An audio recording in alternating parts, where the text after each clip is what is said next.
معمولیه. خیلی خوشگله. نه بخوایم این بهشون خیار هم بده، خیار بدم بهش. این جانم. نظر بقره یه عکس میندازم.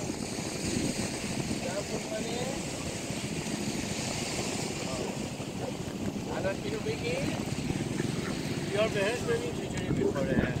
من دارم. نه محکم داشته باش با دست محکم داشته باش. دست دارم اشکال نداره. نازی کن. خوش با آفتاب بگیری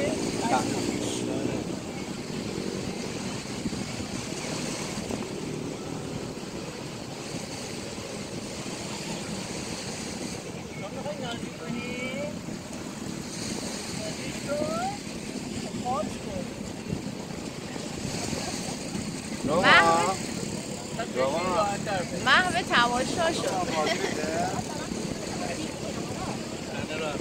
بابا نمیخوای؟ بابا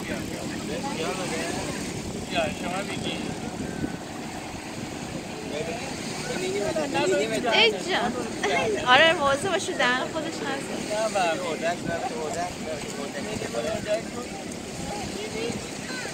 نمیفهمه.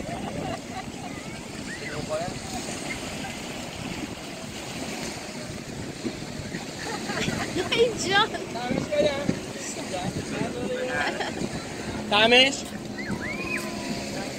میذاره بغل بوان. آره بوان دارم. ما این خیار رو بذار پایین.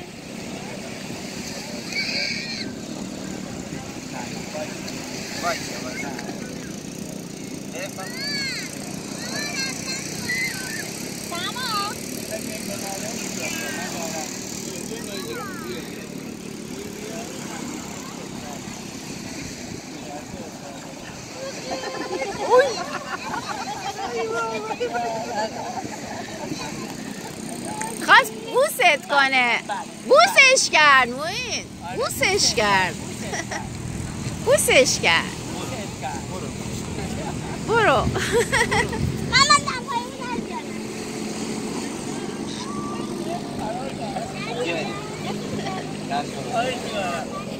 خواهش میکنم. نه با شما کار نداره ندار. بیا سما آقا خوراک پسنجوره.